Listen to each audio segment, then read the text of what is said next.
നമുക്കറിയാം ഏറെ ദുഃഖകരമായ ഒരു സംഭവമായിരുന്നു വിയറ്റ്നാമിലുണ്ടായ ബോട്ടപകടം.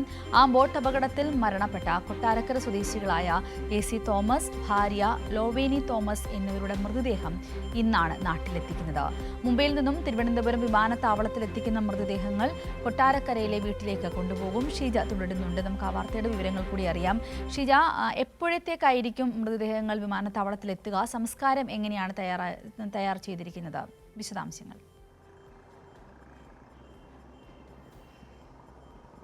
സിന്ധുരി, തീർച്ചയായും നമ്മുടെ നാടിനടക്കം വളരെ സങ്കടത്തിലാകുന്ന ഒരു കാര്യം തന്നെയാണ് ഇവരുടെ രണ്ടുപേരുടെ മരണം എന്ന് പറയുന്നത്. കാരണം വിയറ്റ്നാമിൽ ഉണ്ടായ ബോട്ടപകടത്തിൽ മരണപ്പെട്ടവരിൽ 2 മലയാളികളാണ് ഉൾപ്പെടുന്നത്. അവർ കൊട്ടാരക്കര സ്വദേശികളാണ്. നേരത്തെ പറഞ്ഞതുപോലെ തന്നെ AC തോമസ്, ഭാര്യ ലൗനി തോമസ് എന്നിവരാണ് മരണപ്പെട്ടിരിക്കുന്നത്. അവരുടെ മൃതദേഹം നാട്ടിലെത്തിക്കുന്നതിന് വേണ്ടിയുള്ള നടപടിക്രമങ്ങൾ എത്രയും വേഗത്തിൽ നടത്തണം എന്നുള്ള കാര്യം പ്രതിപക്ഷ നേതാവടക്കം മുഖ്യമന്ത്രിയോട് ആവശ്യപ്പെട്ടിരുന്നു. മുഖ്യമന്ത്രി അതിന്റെ അടിസ്ഥാനത്തിൽ കേന്ദ്രവുമായി ബന്ധപ്പെടുകയും ആ രീതിയിൽ കാര്യങ്ങൾ വേഗത്തിലാക്കുകയും ചെയ്തിരുന്നു. ഇന്നലെ അർദ്ധരാത്രിയോട് കൂടിയാണ് മുംബൈ വിമാനത്താവളത്തിലേക്ക് ഈ മൃതദേഹങ്ങൾ, അത് എല്ലാ ഇന്ത്യക്കാരുടെയും, ഈ ബോട്ടപകടത്തിൽ മരണപ്പെട്ട എല്ലാ ഇന്ത്യക്കാരുടെയും മൃതദേഹങ്ങളായിരുന്നു മുംബൈ വിമാനത്താവളത്തിലേക്ക് എത്തിച്ചത്. മുംബൈ വിമാനത്താവളത്തിൽ നിന്ന് ഇന്ന് പുലർച്ചെ 6:30-നാണ് ഈ 2 മൃതദേഹങ്ങൾ കൊട്ടാരക്കരയിലേക്ക്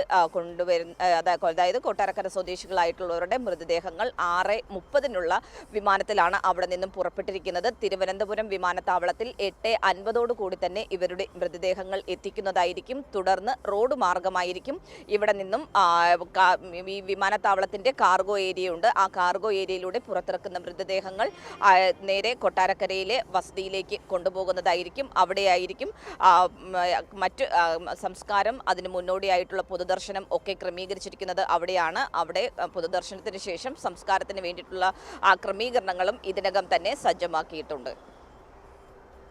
ശരി ഷീജ, എന്തായാലും വളരെ ദുഃഖകരമായ ഒരു സംഭവമായിരുന്നു. ആ ബോട്ടപകടത്തിൽ 2 മലയാളികളാണ് മരണപ്പെട്ടത്. ഇപ്പോൾ അവരുടെ മൃതദേഹം എത്തിക്കും. ഇന്ന് തന്നെ സംസ്കാര ചടങ്ങുകളും ഉണ്ടാകും. കൊട്ടാരക്കരയിലെ വസതിയിലായിരിക്കും പൊതുദർശനവും സംസ്കാര ചടങ്ങുകളും നടക്കുക. ഷീജയാണ് വിവരങ്ങൾ പങ്കുവച്ചത്.